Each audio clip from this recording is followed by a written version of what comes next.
The International Fleet Review 2026 witnessed its Grand Fleet Review yesterday, with 74 countries participating. The event featured 66 Indian and 19 foreign ships, along with 3 Indian Navy submarines and over 60 aircraft.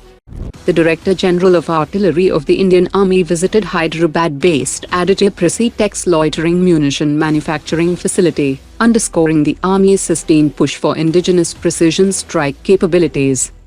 India's Chief of Defence Staff visited Hindustan Aeronautics Limited, reaffirming the armed forces' strong commitment to strengthening indigenous defence manufacturing. Cochin Shipyard Limited has signed a $360 million shipbuilding contract with French shipping major CMA-CGM for the construction of 6 LNG-powered container vessels. Chennai-based Jeanuvs Private Limited, in collaboration with the DRDO's Combat Vehicles Research and Development Establishment, has jointly developed an indigenous autoloader system for the Indian Army's future-ready combat vehicle program.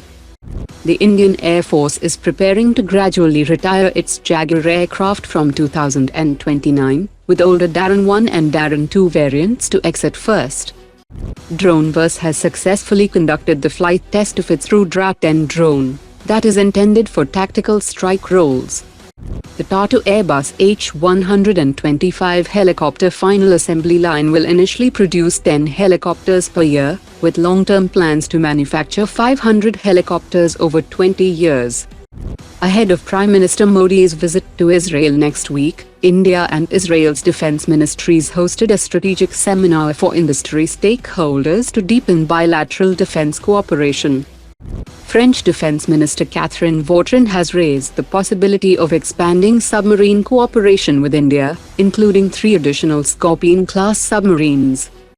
Russia's Rosaboronexport has expressed readiness to assist India in launching T-90MS production at Heavy Vehicles Factory in Avadi, that already manufactures the T-90S variant. The AD-2 interceptor, part of India's BMD Phase 2 program, is moving toward developmental testing.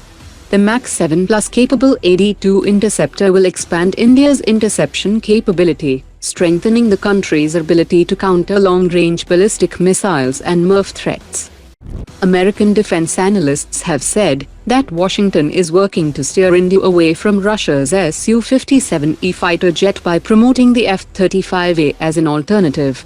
Russia continues to market the Su-57E with offers of local production technology transfer and possible source code access, and to counter this, the US has revived discussions around the F-35A.